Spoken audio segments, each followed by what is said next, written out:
Okay तो hello everyone का back to our channel. आज हम लोग देखने वाले हैं जेई 2022 शिफ्ट सेकेंड का एग्जाम का फिजिक्स का प्रॉब्लम। बेसिकली जो प्रॉब्लम मेरे को मिला है वो प्रॉब्लम मैं आप लोगों को यहाँ पर सॉल्यूशन बता दूंगा। ठीक है, तो सबसे पहला जो प्रॉब्लम है उसमें क्या दिया गया है कि a proton a deuteron and an alpha particle enter a uniform magnetic field with same kinetic energy. यहाँ पर एक वर्ड है सेम काइनेटिक एनर्जी, इसको थोड़ा सा ध्यान से देखना है। Find the ratio of the radii of the curvature. मतलब क्या है, मान लीजिए कि यहाँ पर इनवर्ट मैग्नेटिक फील्ड्स है,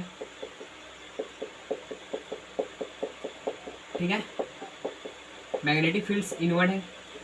और यहाँ पर क्या होगा कि एक चार्ज पार्टिकल क्यू को क्या चीज से कुछ इनिशियल वेलोसिटी वी देकर फेंका जाए तो क्या होगा, इस पर एक फोर्स लगेगा। कौन सा फोर्स लगेगा, तो वेलोसिटी का डायरेक्शन ये है, मैग्नेटिक फील्ड का डायरेक्शन अंदर की तरफ ऊपर की तरफ एक फोर्स लगेगा। ठीक है, तो ये कुछ इस तरह डिफ्लैक्ट हो जाएगा। मतलब हम लोगों को जो ये कर्वेचर बनाएगा ना, वो हम लोगों को क्या बताना है, उसका बेसिकली उसका हम लोगों को बताना है कि कितना रेडियस होगा। ठीक है, तो वो हम लोग बताने, तो कैसे बताएंगे, तो रेडियस का फॉर्मूला आप लोग पढ़ चुके हैं बेसिकली। यहाँ पर तुम्हें आप लोग डेरिवेशन वेरिएशन नहीं बताने वाला हूँ, क्योंकि यहाँ पर क्वेश्चन का सोल्यूशन बेसिकली मैं बताऊंगा। ठीक है, तो जो क्या बोलते हैं रेडियस का फॉर्मूला वो क्या है, मास इंटू वेलोसिटी बटे चार्ज इनटू मैग्नेटिक फील्ड। ठीक है, और मास इंटू वेलोसिटी यानी मोमेंटम, मोमेंटम को हम लोग काइनेटिक एनर्जी के टर्म में कैसे लिखते हैं, तो root under 2km divided by charge into mass, sorry charge into magnetic field. ठीक है, तो हम लोग सबसे पहले प्रोटॉन का निकालते हैं, रेडियस कितना हो जाएगा।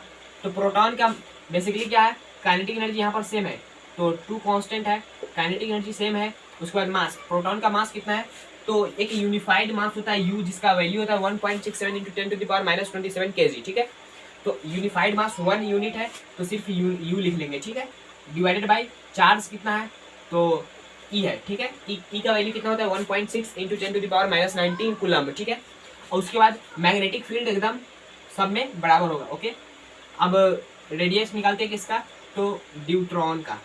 ड्यूट्रॉन क्या है, तो आइसोटॉप से क्या चीज का, तो हाइड्रोजन का आइसोटॉप से। ठीक है, प्रोटियम ड्यूटोरियम ट्रीटियम जिसको हम लोग ड्यूट्रॉन बोलते हैं। ठीक है, तो वहां पर क्या होगा, इसका भी √2k, और इसका मास कितना होता है बेसिकली, तो देखिए ड्यूट्रॉन क्या होता है, प्रोटियम ड्यूटोरियम। ठीक है, सेकेंड नंबर पर आता है। मतलब क्या है कि इस पर एक प्रोटॉन होगा और एक क्या बोलते हैं, एक प्रोटॉन होगा बेसिकली। ओके, और उसके बाद एक न्यूट्रॉन होगा। मतलब क्या है कि चार्ज तो एक होगा, लेकिन चार्ज 2 होगा, लेकिन जो मास होगा ना वो कितना होगा, तो 1 होगा। ठीक है, ओके, मतलब मेरे कहने का यही है कि यहाँ पर एक न्यूक्लियस होता है, उसमें क्या होता है, एक प्रोटॉन होता है P+, और उस ड्यूटोरियम में क्या होता है कि उसमें एक न्यूट्रॉन आ जाता है। ठीक है, ओके, तो उसका चार्ज कितना हो जाएगा बेसिकली, तो उसका चार्ज यहाँ पर कितना हो जाएगा, तो बेसिकली हम लोग लिखेंगे ना, तो आ जाएगा ई, मास के जगह हम लोग कितना लिखेंगे, मास के जगह हम लोग लिखने वाले हैं 4।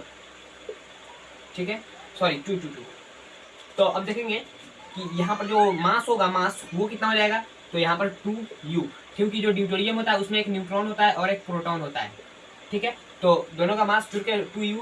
उसके बाद क्योंकि न्यूट्रॉन का जो मास होता है ना, उतना ही मास प्रोटॉन का होता है। ठीक है, और इलेक्ट्रॉन का मास अलग होता है। ठीक है, उसके बाद जो चार्ज होगा वो सेम P+ है, एक चार्ज तो Eb। ठीक है, अब देखते हैं क्या चीज को, अल्फा पार्टिकल का, तो √2k। उसके बाद अल्फा पार्टिकल किसको बोलते हैं, तो हीलियम 2+ को बोलते हैं। ठीक है, मतलब क्या है कि जो हीलियम होता है ना, उसमें का सारा इलेक्ट्रॉन निकाल दिया जाए उसके ऑर्बिट्स का, उसके बाद जो न्यूक्लियस बचता है उसको हम लोग क्या बोलते हैं, तो अल्फा पार्टिकल से बोलते हैं। तो उसमें क्या होगा, मास कितना हो जाएगा, तो जो न्यूक्लियस का मास कितना होता है 4u होता है। ठीक है, डिवाइडेड बाई जो चार्ज वो कितना हो जाएगा, 2 प्रोटॉन है 2 न्यूट्रॉन है, तो न्यूट्रॉन तो इलेक्ट्रिकली न्यूट्रल होता है और प्रोटॉन क्या होता है, इलेक्ट्रिकली चार्ज, तो वहां पर 2e का चार्ज हो जाएगा। ठीक है, 2e। ओके, अब हम लोग इसको रेशियो टर्म में लिखते हैं, क्या हो जाएगा, RP RD R alpha is equal to, RP में क्या लिखेंगे कि √2ku बटे EB इज टू √2ku बटे EB इंटू, देखिए यहाँ पर √2ku लिख दिया, उसके बाद 2 बचा, यानी √2 बच गया, डिवाइडेड बाई कुछ नहीं बचा। ठीक है, इज टू √2ku बटे EB इंटू √2ku हो गया फिर उसके बाद √4/2 बचा, ठीक है। तो जब इसको सॉल्व करेंगे ये कट गया, 1:2, √2:2, ये 2 हो जाएगा, √4, 2 से 2 गया 1, ठीक है। तो ये रेशियोज हो गया बेसिकली, ओके। उसके रेडी आएगा, तो कौन सा ऑप्शन है, बी नंबर ऑप्शन करेक्ट है, ओके। तो आई होप आप लोगों को ये क्वेश्चन समझ में आ गया होगा, ठीक है। अब चलते हैं हम लोग सेकंड नंबर क्वेश्चन को देखते हैं। तो अब हम लोग देखते हैं सेकंड नंबर क्वेश्चन को। बेसिकली इस क्वेश्चन में क्या देगा, particle of mass 5 kg is thrown upward, air friction is 10 newton, यहाँ पर एयर फ्रिक्शन प्रेजेंट है। Find the ratio of the time of flight of ascent and descent. मतलब क्या है कि जाने का और आने का, जाने का जो समय लगा उसका और आने का जो समय लगा उसका, दोनों का रेशियो बताना है, ठीक है। बेसिकली क्या बताना है, जाने का रेशियो डिवाइड बाई आने का रेशियो, ठीक है। तो कैसे करेंगे, सबसे पहली बात कि एक पार्टिकल को फेंका गया, इनिशियल स्पीड u देकर वो गया, फिर यहाँ से लौट गया, तो ये हाइट जो ट्रैवल किया है ना, h हाइट मान लेते हैं, ठीक है। तो क्या करना है कि इनिशियल स्पीड कितना है, सबसे पहले जाने का देखते हैं। तो इनिशियल स्पीड u है, डिस्प्लेसमेंट कितना है, h है। एक्सेलरेशन पर यहाँ पर थोड़ा सा माथा पीछिए, कैसे, mass into acceleration is equal to force. Force क्या होगा उस पार्टिकल पर, नीचे की तरफ 50 तो लग रहा होगा न्यूटन, उसके बाद एयर फ्रिक्शन भी नीचे की तरफ लग रहा होगा 10 न्यूटन। क्यों, क्योंकि वो जब ऊपर की तरफ जाता है तो एयर नीचे की तरफ उसको पुश करता है, तो क्या होगा 60 न्यूटन का फोर्स लग रहा है पूरा का पूरा। तो acceleration is equal to 60/5 kg mass है, इज इक्वल टू 12 मीटर पर सेकेंड स्क्वायर। तो -12 मीटर पर सेकेंड स्क्वायर। टाइम मान लेते हैं t1 लग रहा है, क्योंकि आने वाले में t2 मानना होगा ना, इसीलिए t1 मान लिया। और फाइनल स्पीड यहाँ पर कितना हो जाएगा, 0 हो जाएगा, आप सब जानते हैं। अब क्या करना है, सबसे पहली बात, final speed u minus 12 t1, यहाँ से u is equal to 12 t1, okay. अब यहाँ से एक और इक्वेशन बना सकते हैं क्या, h is equal to u t1 minus half into 12 into t1 का स्क्वायर, 6 हो जाएगा। h is equal to u t1 minus 6 t1 का स्क्वायर, यहाँ पर u का वैल्यू रखेंगे 12 t1, तो 12 t1 का स्क्वायर हो जाएगा माइनस 6 t1, तो h is equal to 6 t1, 12 t1 का स्क्वायर माइनस 6 t1 का स्क्वायर, यानी 6 t1 का स्क्वायर। h का वैल्यू क्या आया, 6 t1 का स्क्वायर, ठीक है। तो इसको हम लोग रख देंगे थोड़ी देर के लिए, क्योंकि डिस्प्लेसमेंट यहाँ पर सेम है, जाने में जो डिस्प्लेस कर रहा है वही आने में डिस्प्लेसमेंट हो रहा है, ओके। तो अब हम लोग जाने वाला सिचुएशन देख लिया, अब आने वाला सिचुएशन देखते हैं। तो इनिशियल स्पीड क्या होगा, 0 मीटर पर सेकेंड, क्योंकि वो वहाँ से अब जाकर गिर रहा होगा। उसके बाद हम लोग एक और चीज़ देखना है, डिस्प्लेसमेंट कितना हो रहा है, एच का वैल्यू हम लोग को मिल चुका है। एक्सेलरेशन यहाँ पर थोड़ा सा इसमें भी माथा पीछे होगा, कैसे, तो mass into acceleration is equal to force होता है। फोर्स आने में जो लगेगा ना, वो कितना लगेगा, नीचे की तरफ 50 न्यूटन, ऊपर की तरफ 10 न्यूटन, तो टोटल कितना हो जाएगा, अपोजिट डायरेक्शन होने की वजह से नीचे की तरफ 40 न्यूटन का नेट फोर्स लग रहा होगा, ठीक है। तो एक्सेलरेशन इज इक्वल टू 40/5 यानी 8 मीटर पर सेकेंड स्क्वायर लगेगा, ठीक है। तो एक्सेलरेशन वैल्यू -8 मीटर पर सेकेंड स्क्वायर, और ये डिस्प्लेसमेंट भी निगेटिव लेना पड़ेगा, क्योंकि निगेटिव डायरेक्शन में, ओके।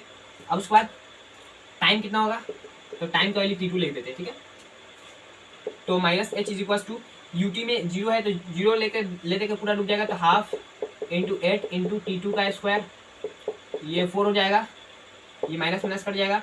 h का वैल्यू हम लोग रख देंगे कितना, 6 t1 का square is equal to 4 t2 का स्क्वायर, ये 2 डाल में, ये 3 डाल में, इसको इधर ले जाएंगे, इसको इधर ले जाएंगे, मतलब क्या है, t1/t2 का whole square is equal to 2/3, यानी t1 is to t2 is equal to √2/3, √2/3, option number A correct, okay. तो बहुत इजी क्वेश्चन है, ओके। तो अब हम लोग थर्ड नंबर क्वेश्चन को देखते हैं। तो हम लोग देखते हैं थर्ड नंबर क्वेश्चन, बहुत इजी ये भी है, प्रोजेक्टाइल मोशन का ये कॉन्सेप्ट इसमें लगने वाला है, ठीक है। A particle is thrown from ground से फेंका गया such that at t is equal to 2 second its velocity is 20 metre per second and it make an angle of 45 degree with horizontal, find maximum height, ठीक है। क्या बोल रहा है कि ये ग्राउंड है, इनिशियल स्पीड u देकर फेंका एंगल थीटा से, तो इसके ट्रेजेक्ट्री में जब at t is equal to 2 second, at यहाँ पर t is equal to 2 second बाद देखा, तो इसका वेलोसिटी कितना था, 20 मीटर पर सेकेंड था, ठीक है, 20 मीटर पर सेकेंड। और वो हॉरिजॉन्टल से कितना डिग्री बना रहा था, तो अल्फा मान लेते हैं, अल्फा का वैल्यू क्या है, तो 45 डिग्री है, ठीक है, ओके। तो अब हम लोग क्या निकालना है, इसलिए यहाँ पर निकालना यही है, find the maximum height, maximum height निकालना है, ओके। तो यहाँ पर हम लोग एक चीज़ देख सकते हैं क्या, कि जो एक्स डायरेक्शन का वेलोसिटी होता है वो कॉन्स्टेंट होता है पूरे पूरे ट्रेजेक्ट्री में, ठीक है, हम लोग जानते हैं पुरस्कार मोशन पढ़े हुए। तो क्या हो जाएगा, u cos theta is equals to 20 cos alpha, यानी 20/√2। इसको हम लोग क्या लिख सकते हैं कि 2 × 10 √2, 10√2 लिख सकते हैं you cos alpha, you cos theta value, ठीक है, sorry you cos theta value, ठीक है।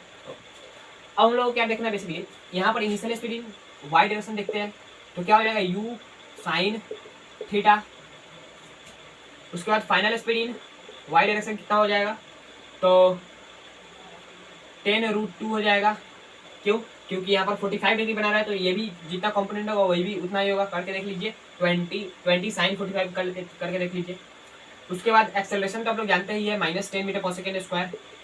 मैं 10 ले रहा हूँ, यहाँ पर 10 लेने के लिए नहीं बोला है, ठीक है, कैलकुलेशन को आसान करने के लिए मैं ले रहा हूँ। बेसिकली जो अप्रॉक्स वैल्यू आएगा यहाँ पर थोड़ा सा सेपरेशन ज़्यादा है, इसी की वजह से मैं 10 ले रहा हूँ, ठीक है। उसके बाद टाइम कितना हम लोग को दिया गया है, 2 सेकेंड के बाद हम लोग को क्या निकालना है, मैक्सिमम हाइट। तो उसके लिए हम लोग को क्या करना पड़ेगा, सिंपल चीज कुछ नहीं, देखिए यहाँ पर लगा सकते हैं v in y direction is equal to u in y direction plus acceleration in y direction t, ठीक है, टाइम तो दोनों में सेम रहेगा। तो इन फाइनल स्पीड कितना है, तो 10√2 is equal to initial speed कितना है, तो u sine theta minus 10t, t का वैल्यू कितना है, तो 2, तो 20 हो जाएगा।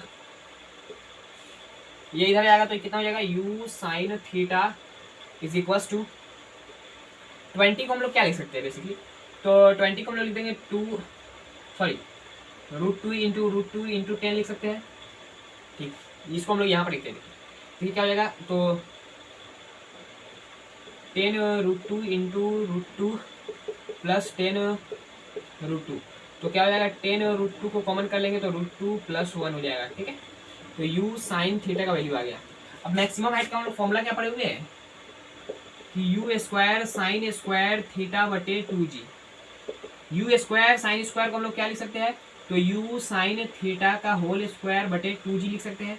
तो u साइन थीटा का वैल्यू क्या मिला है, ये मिला है, यानी कितना मिला है, तो 10√2 + 1 का whole square divided by 2 × 10, okay.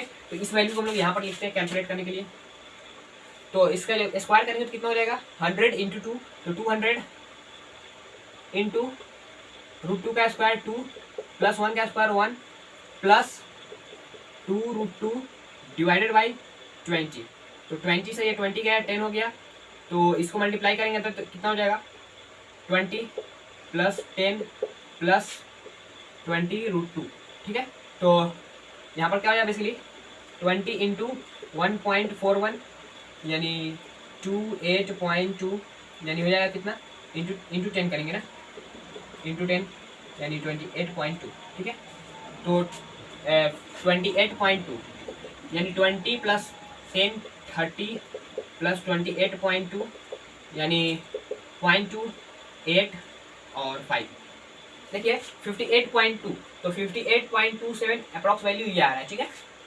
तो ये करेक्ट ऑप्शन है, ठीक है। तो आई होप आप लोगों को समझ में आ गया होगा, ये 3 क्वेश्चन मेरे को मिला था तो मैं आप लोगों को करा दिया, ठीक है। समझ में आया तो वीडियो को लाइक कर दीजिएगा, चैनल पर नए हैं तो चैनल को सब्सक्राइब कर लीजिए। चलते हैं, जय हिंद जय भारत।